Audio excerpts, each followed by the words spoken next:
वंदे मातरम। अपने शोणित से उषा को हम दे आए कुमकुम सुहाग, आदर्शों के उद्दीपन से हमने रति को दी अमित आग। अपने शोणित से उषा को हम दे आए कुमकुम सुहाग, आदर्शों के उद्दीपन से हमने रति को दी अमित आग, हमने रति को दी अमित आग। मेरे प्यारे देशवासियों, आज मैं आपके सामने एक नए एपिसोड के साथ उपस्थित हुआ हूँ।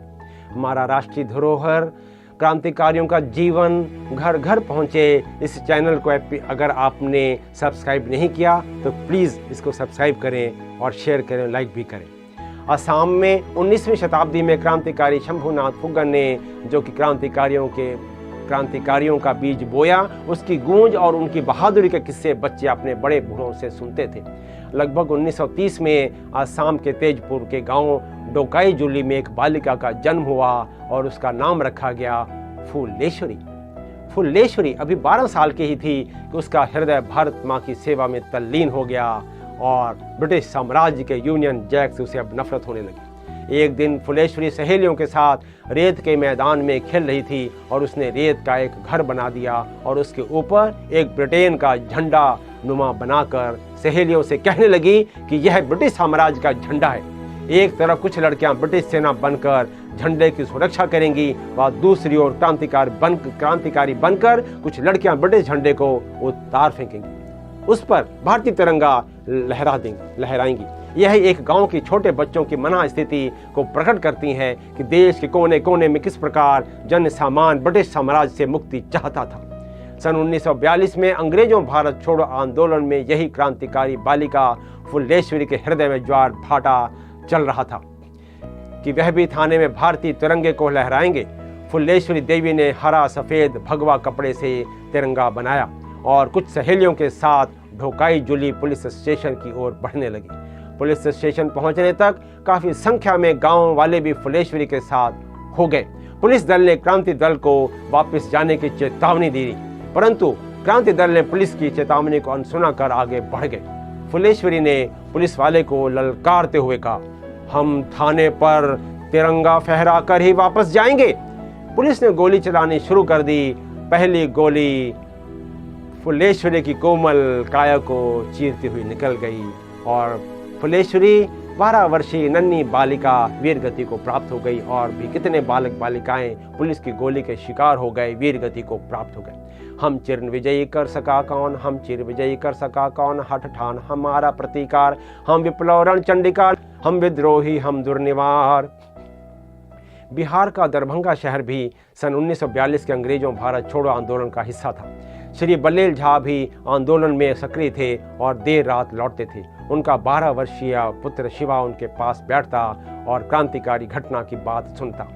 22 अगस्त 1942 को दरभंगा शहर में क्रांतिकारियों ने ब्रिटिश शासन के विरुद्ध जुलूस निकालने का निर्णय किया। शिवा भी सुबह होने व जुलूस में सम्मिलित होने को लेकर उत्सुक था। सुबह होते ही बल्लेल झा जुलूस के निर्धारित स्थान पर पहुंच गए। स्वयं के हाथों में तिरंगा झंडा व कुछ के हाथों में ब्रिटिश शासन मुर्दाबाद, अंग्रेजों भारत छोड़ो, वंदे मातरम के उद्घोष की तख्तियां थी। शिवा भी, जिसकी आयु 12 वर्ष की थी, जुलूस में अपने मित्रों के साथ नारे लगाता हुआ चल रहा था, जिसका संचालन शिवा ही कर रहा था। रास्ते में ब्रिटिश सैन्य दल का बच्चों की टोली से पाला पड़ गया। सैन्य दल की भभकी से सभी बच्चे डरकर भाग गए, परंतु शिवा नहीं भागा, वहीं डटा रहा, बल्कि सैन्य दल से कहा कि हम डरने वाले नहीं हैं, हम जुलूस अवश्य निकालेंगे। शिवा के बोल ने सैन्य अधिकारी को घायल कर दिया। तमाते हुए क्रोध में पुलिस अधिकारी ने फायर का आदेश दे दिया। एक सैनिक ने शिवा की कोमल काया पर गोली चला दी।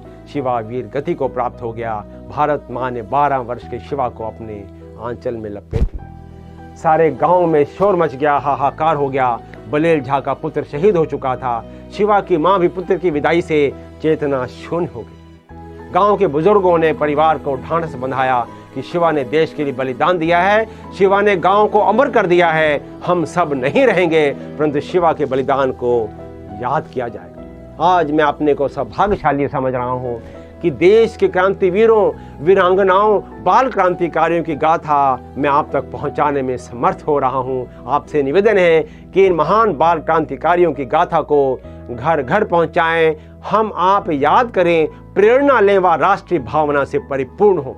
शत शत नमन करते हैं बाल क्रांतिकारी 12 वर्षीय फुलेश्वरी व बाल क्रांतिकारी 12 वर्षीय शिवा को, उनके देश के प्रति किए गए पवित्र बलिदान को। इस अवसर पर एक कवि की कविता याद आती है जिसका शीर्षक है माँ मुझे सैनिक बना दो। माँ मुझे सैनिक बना दो, माँ मुझे सैनिक बना दो, माँ मुझे सैनिक बना दो, माँ मुझे सैनिक बना दो। चाहता रणभूमि में जाना, मुझे तलवार ला दो। माँ मुझे सैनिक बना दो, माँ मुझे सैनिक बना दो।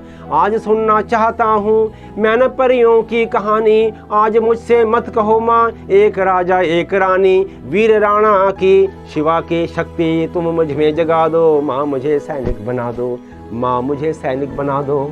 जो उठाए भूल कर भी आँख मेरी मातृभू पर, जो उठाए भूल कर भी आँख मेरी मातृभू पर, जो बढ़ाए भूल कर भी पैर वीरों की प्रसू पर, मैं उड़ा दूं शीश उसका वह मुझे कौशल सिखा दो। माँ मुझे सैनिक बना दो, माँ मुझे सैनिक बना दो। शत्रु दल के प्रबल बादल देश के नभ पर रहे घिर, आंसुओं से रहा मेरी तुम न रोको आज माँ फिर। सजाकर रणसाज मंगल तिलक मस्तक पर लगा दो। माँ मुझे सैनिक बना दो, माँ मुझे सैनिक बना दो। शत्रु दल के प्रबल बादल देश के नभ पर रहे घिर, आंसुओं से रहा मेरी तुम न रोको आज माँ फिर।